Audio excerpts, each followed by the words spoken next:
And as Israel continues with its ambitions to remove Hamas from Gaza, there are concerns of a wider conflict in the region. All eyes are on Iran, which backs the militant group that rules the Gaza Strip. Well, Iran has already issued a public ultimatum to its arch-enemy Israel. Tehran wants Tel Aviv to halt its onslaught on Gaza, or else Iran will be forced to take action. But so far, it has refrained from directly joining the ongoing war. However, its proxies are not holding their punches on Israel. Starting with Hezbollah, the Iran-backed militia in Lebanon, and its fighters are attacking Israel from the north ever since the Israel-Hamas war broke out on October 7th. Well, Israel has already enhanced its evacuation efforts along the northern borders with Lebanon. Hezbollah has vast stocks of long-range missiles which could strike almost anywhere in Israel. Well, Lebanon's government, on the other hand, has very little influence on Hezbollah's decisions. Hezbollah's entry into the war, however, could unleash direct Israeli strikes not just against Lebanon, but also against Iran. So Israel has clearly warned the Iran-backed group, while an IDF spokesperson said that Hezbollah is playing a very dangerous game. He added that Hezbollah's actions could drag Lebanon into a war with no gains. But Israel's problem do not end with Hezbollah. Israel has also seen attacks from other Iran-backed groups in Syria. The Syrian state media reported that Israel has carried out strikes in Aleppo and Damascus airports, killing one ground staff. The airports have been rendered inoperative at the moment, and Israel has not confirmed the reports. Iran has long supported the rebel groups in Syria, where Israel and the US are also engaged in the long civil war there. Well, in the south, another Iran-backed group in Yemen has been also troubling Israel. A US Navy warship intercepted 3 missiles last week that had been fired by Iranian-backed Houthi rebels in Yemen. The missiles were heading north, and according to the United States of America, it says that they may have been aimed at Israel. Houthis have expressed support for the Palestinians and also threatened Israel.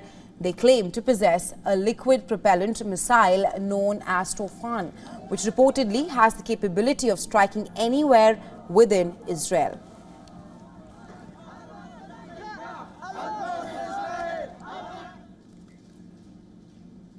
And for more on this, we are now being joined by Sergej Sumeleny, defense expert and director, European Resilience Initiative Center, and he's joining us live from Berlin. Thanks very much for taking our time and joining us on WION, Mr. Sumeleny. Thank you for the invitation. Right. Now, as Israel continues bombing Gaza, tensions are escalating on Israel's northern border with Lebanon. Not only this, Israel has also seen attacks from other Iran-backed groups in Syria. Clearly, there are growing concerns of a multi-pronged war and a spillover of the Israel-Hamas conflict in West Asia. Well, indeed, Israel faces, for the first time since 50 years, since the war in 1973, a mass attack from all directions into its very small territory. This is, I'm afraid, the biggest threat for the Israel state since decades. And here, once again, those experts and me among them, I get confirmed in our ideas, which we expressed in the first hours of this attack of Israel against of Hamas against Israel, that the level of brutality, the violence, and the way how it was filmed and broadcasted online was actually done on purpose to provoke Israel's mass response against Hamas in Gaza. Of course, this would lead to casualties also among civilians. Then the wave of protests and violence all over the world will start with the attacks on Israel embassies, on the US American embassies. Jewish businesses in Germany, for instance, have been attacked. Jewish people in Germany have been attacked.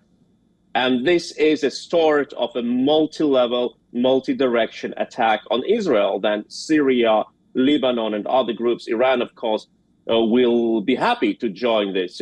those who planned this attack of Hamas against Israel early October, like 2 weeks ago, they understood it very precisely that they want to start a large war, and they wanted to start this war, and they have done everything to ignite it. Yes, Mr. Soumleni, also just adding another point to what you said. The Israeli Prime Minister has also clearly said that Hezbollah will make a major mistake of its life, a grave mistake, if it starts a war with Israel. Extremely concerning at the moment. But also, the Pentagon has said that it is now deploying additional air defense systems through West Asia in response to recent escalations, 2 U.S. aircraft carriers, and now this. My question to you is that, is this deterrence, or does it actually go further than that? Well, I think for Israel, the best scenario is now to demonstrate that much force to keep both Hezbollah and other groups in Lebanon or in Syria from attack, like showing off the power, the muscles, and saying, look, if you attack us, you will not like the outcome. And this is the best way to win the war, to prevent it by demonstrating your strength. Right, to say, I'm aware of that, I'm ready to strike back, and you better don't strike me, because otherwise you will have consequences. But of course, like the presence of US-American strike groups like air carriers is a fact of deterrence too. But I'm really afraid that those who plan these attacks, they're not sitting in Gaza, they're not sitting in Lebanon, or not sitting in Damascus, they're sitting in Tehran, in Iran. They are partly sitting in Moscow. We know that Moscow transferred millions of dollars just days before the attack to Hamas. The Hamas webpage is being hosted in Moscow.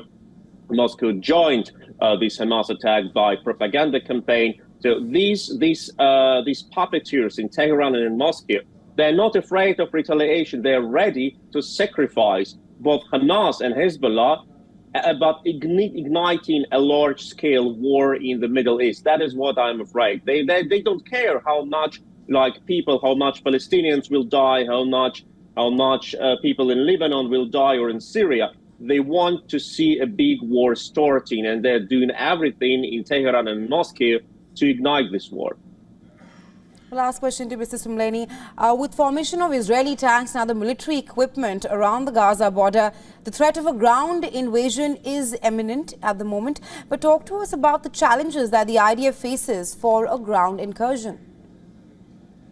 Well, like Israel has already faced the worst casualties since decades. Like over thousands of people have died, civilians mostly. But of course, any ground offensive is connected to a lot of casualties within the army, and we know how hard Israel takes casualties into consideration. The problem for Israel, the dilemma is, they are in a dead end. They cannot ignore the challenges. They must react. But any reaction leads to further escalation and to further suffering, and to diplomatic problems worldwide. So that is the problem. They're stuck in it. Of course, they cannot be ignorant and leave it without reaction and don't react.